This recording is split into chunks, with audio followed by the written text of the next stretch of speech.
どうもこんにちは、やめとけです。です。はい、というわけで今回なんですけども、以前取り付けたこのサブバッテリー、鉛のバッテリーからリチウムのね、200アンペアのバッテリーに交換したんですけど、200アンペアを並列に接続して合計400のね、サブバッテリーを組んだんですけど、もうそれ以降ね、車内で電気使いまくり。確かに。もう全然減っていかない。うん。これまではもう照明使ったらもうすぐにもう車内真っ暗になっとったけど、もう今はね、もう使いたい放題っていう感じなんですけど、やっぱりずっと使っとると、やっぱちょっとずつ、まあ大容量なんですけど、バッテリーの容量はね、どんどんやっぱ下がっていく一方なんですよ。で、今現在、使う一方で自然に、充電するシステムっていうのが今現在なくて、リチウム対応のバッテリー充電器でその都度充電器ここにセットして、充電するっていうようなね、感じになってるので、わざわざこれをねやっぱ外したりするのが結構めんどくさいんですよね。なので今回はエンジンかけたらもう自然ともう充電していくシステムということで、走行充電器の方をね取り付けていきたいと思います。はい、DC-DC 充電器っていうやつですね。DC 充電器。はい、DC-DC 充電器ということで、走行充電器ですよ。そうなんだ。はい、その走行充電器もリン酸鉄リチウムの対応のリタイムさんのね40アンペアの走行充電器を取り付けていきたいと思います。はい。はい、というわけで、今回ねその走行充電器なんですけども、こちらの方を取り付けていきます。はい。エンジンをかけると車の発電機、オルタネーターがね発電してバッテリーを蓄電していくんですけど、余った電気をこのサブバッテリーの方に流して充電しましょうっていうのが、走行充電器なわけですよね。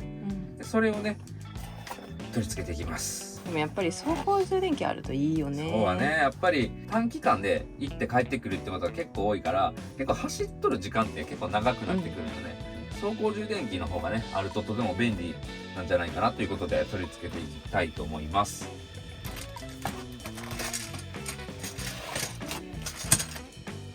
こちらね、こんな感じの走行充電器あります。結構割と小さいよね。そうだね。でケーブルもこのように大きいのが3セット、123と、あともう一つ細い線があるんですけど、これはね ACC の電源を拾う線が1本ついてます。どうやってつけるかってそう、どうやってつけるかっていう問題と、あとどこにつけんねんっていう話なんですよね。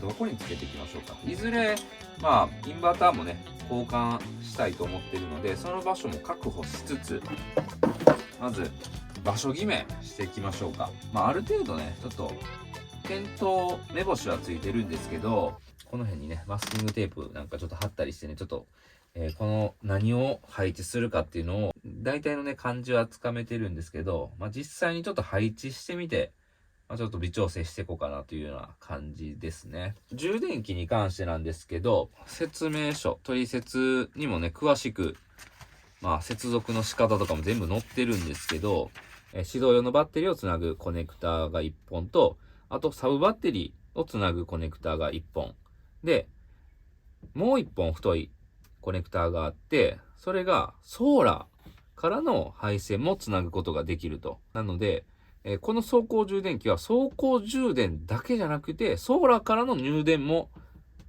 できると。そのソーラーからの充電と走行充電の充電もこの一つの充電器で全部やってくれるということなんですよね。すごいね。すごいよね。ソーラーもつけたいもんね。そうなんですけど、今回は本格的なソーラーまではちょっと難しいので、折りたたみのソーラーパネルを接続して、実際にソーラーの発電を入れてみたいと思います。最終的にね。このように、ケーブルのサイズ、推奨のケーブルのサイズとか、ヒューズを60アンペアと50アンペアとか、そういうような、セットアップの詳細も説明書には全て載っているので見やすいですね。あとはその充電するだけではなくて、リバースチャージっていうボタンがついてるんですよ。ここね、リバースチャージっていうボタンがあります。これ何かっていうと、もしメインバッテリーの方がバッテリー上がりを起こした時に、このボタンを押すとサブバッテリーから電力をこう補ってメインの方にね、電力を流してエンジンをかけることができるというモードになってます。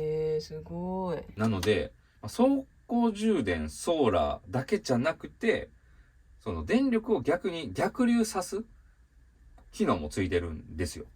なので、もしもバッテリーがかかった時にも重宝する走行充電器になってます。多機能やね。多機能なんですよね。しかもこの薄さね、この小型めっちゃすごいよな。推奨ではね、こう縦なんですよ。ああ。そうで、その次に横で、うんこう寝かせて置いた場合どうなんですかってことでメーカーさんの方に写真を送って確認したんですけど、一応問題ないということなんですけど、やっぱ上の空間に熱気が溜まるので換気を良くして使ってくださいというような感じの回答だったんで、どうしようかなというふうに迷ってます今。ここもねやっぱいいんですけど、ここいいかなって思ってね。推奨の縦置き足、ここが一番いいんじゃないか説。スリムだから入るよね。そう。というわけで、走行充電器の方は、ここに置くと仮定して、ヒューズの方がメイン、サブ、あとソーラーのヒューズを3セット。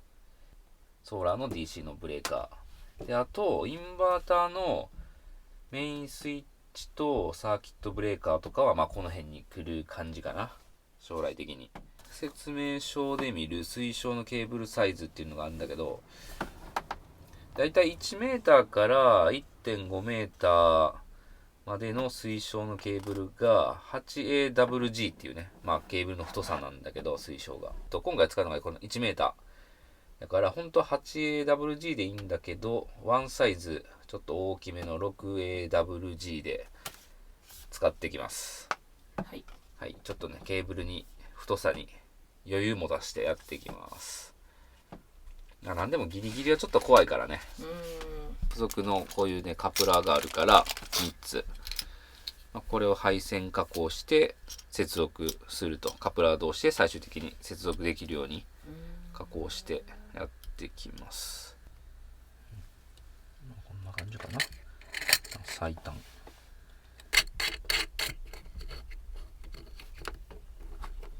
仮止め。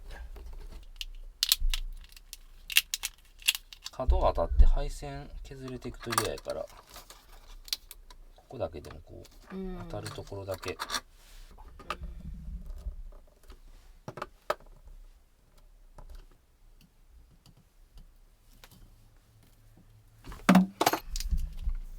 進んでますか？ぼちぼちめっちゃゆっくり爪みたいになっとるやん。これがここでこうガチってこう引っかかるっていうんかな。逆側でね。こうなるような感じやな、これ。最終的にね。最終的に行きました。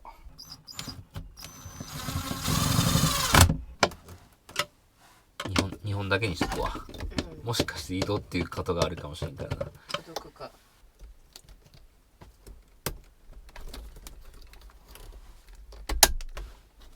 いいか。今バッテリーカットしてあるから一回入れます。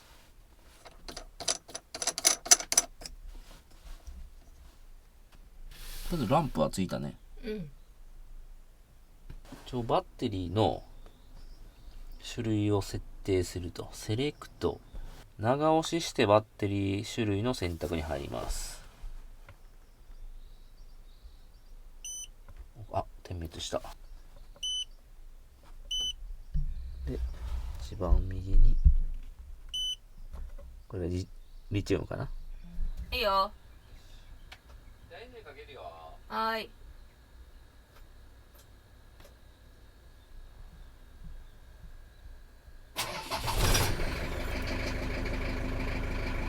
異常はない。そうだね、別に何にも点滅。でも充電し始めたかも。ほんとや。チャージングのランプがついてる。充電中ってことやね。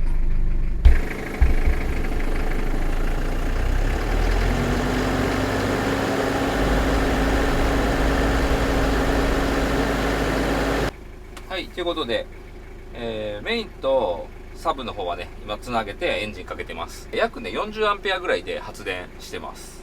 アクセルをちょっと吹かすと、500ワットちょいぐらいまでいくかなっていう感じで、500ワットでずっと充電してたら、かなり満タンになるのも早いかもしれへんね。とりあえず走行充電器の発電量は、もうこれでバッチリね、確認できました。ソーラーの配線をつなげて、実際にソーラーの発電も入るかチェックしやなあかんな。あとは、メインのバッテリーがここにあるやんか、室内に入っとるから、これのガス抜きをここの穴開けて外に持っていきたいと思います。このホース、これをね取り付けていきます。あ、そんなのあるんだ。そうそう。そしてギュギュッと。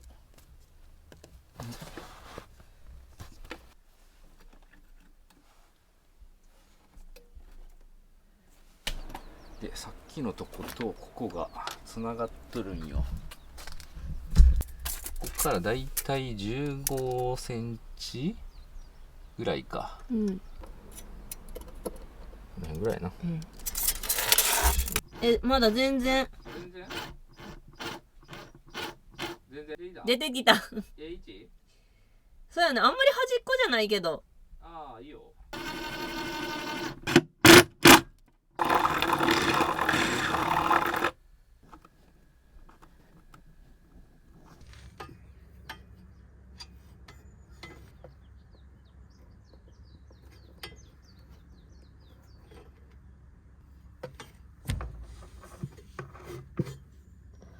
ということで、リタイムさんのね、走行充電器取り付け完了しました。設置場所は最初ここも検討してたんですけど、最終的にね、水晶のね、縦置きにしました。上下ともにね、隙間があるので、放熱関係はね、これでおそらく大丈夫だと思います。メインバッテリーとサブバッテリーのヒューズとソーラー。ソーラーのヒューズはちょっと配線の関係でこの下に床の方に持ってきました。で、ソーラーの DC のスイッチですね。今からね、軽く走行して走行充電の方を確かめるんですけど、その後に、ソーラーパネルをね、接続して発電の方も見てみたいと思います。あとはこのサブバッテリーにつながるマイナスなんですけど、これが結構、線がギリギリでして、多少は余裕あるんですけど、また後々サブバッテリーをちょっとこっちの方にね、ずらそうかなっていう風に思ってます。今現在サブバッテリーに 1000W のインバーター取り付けてあるので、今からね、走行っていうことで、この間つけた冷凍庫をこっちのコンセントに取り付けて今、電力をね、使用しています。冷凍庫のコンプレッサーが作動しているときは約 100W ぐらい。使用しながらね、走行して、電力がどれぐらい回復していくのか、これから見てみたいと思います。それではね、行っていきたいと思います。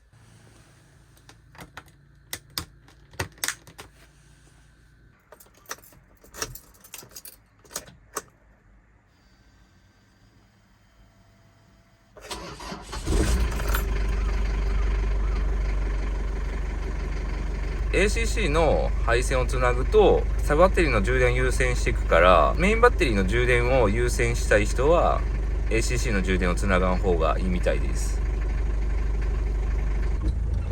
はい、というわけでね、出発します。今バッテリーの容量は 378？ 380？ 380なかった？うん。で、今からね、出発して約30分ぐらいね、運転してきます。その間にどれぐらいね、容量の方が回復するか見ていきたいと思います。はい。何ワットで今発電してるかな487とか。おドライブ。軽くドライブではいはい。イ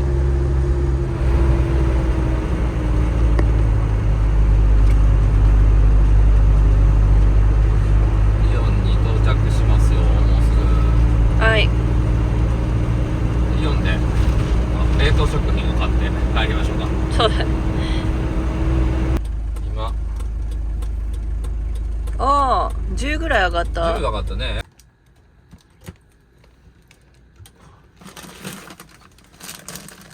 結構これ容量あるよね。うん。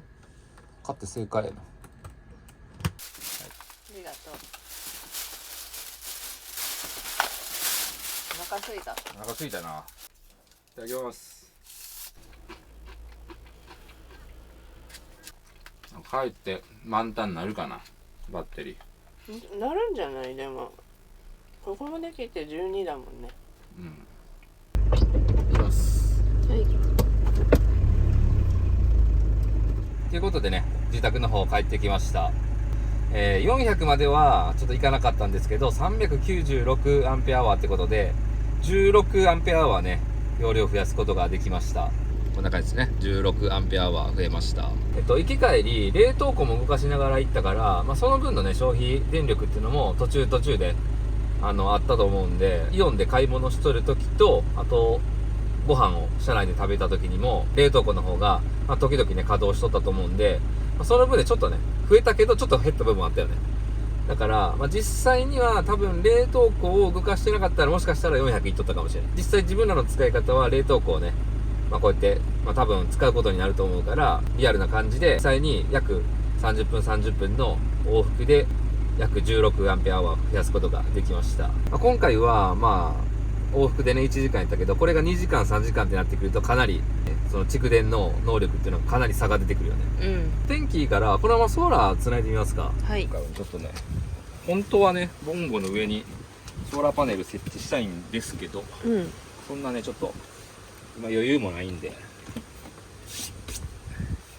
折りたたみのソーラーパネルをエルグランドの上に乗せて、で配線をこ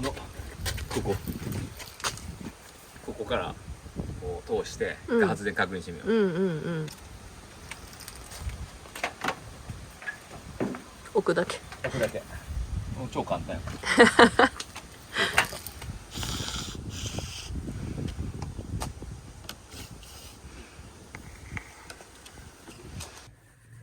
で、本来屋根の上に設置したと仮定するよ。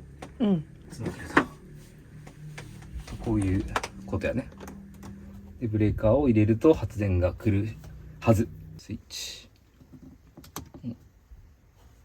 100ワットのね、ソーラーパネルを今屋根の上に乗せています。エンジンかけてないときはソーラーで充電して、エンジンかけたときは走行充電を優先させるシステムになってます。同時に入力ってことはないけど、止まっとるときはソーラーでずっとこうやって充電してってくれてますね。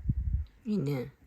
これいいよね、本当に。うん。勝手に切り替わってくれるってことでしょ。そう。勝手に切り替わってくれる。とりあえず確認できたね、これで。だから今後、ソーラーパネルをボンゴの上に乗せたときに、もうちょっとね、ワット数上がってくると思うんやけど、だからこの止まってる時間に、この残りのね、残量を埋めてってくれると嬉しいよね。はい。というわけで、バッチリです。はい。ということで、このボンゴにね、走行充電の方がね、設置できました。はい。はい。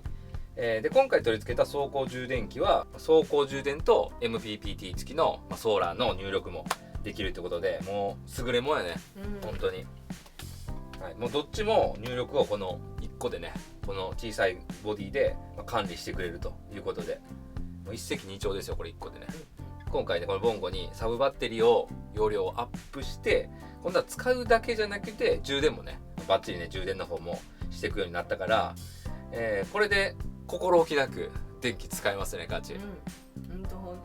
ソーラーの方はまだちょっと今後の課題になってくるけども、走行充電の方に関してはね、もうバッチリやから、どっか車中泊少し遠目に出ても問題なくね、充電使った分充電回復していくと思うので、今後の車中泊楽しみやね。はい、というわけで、今回ね使用したリタイムさんの走行充電器ですね、詳細の方はね動画概要欄に載せてますので、ぜひね気になる方はチェックしてみてください。はい、というわけで今回動画は以上になります。そしたらまたバイバイ。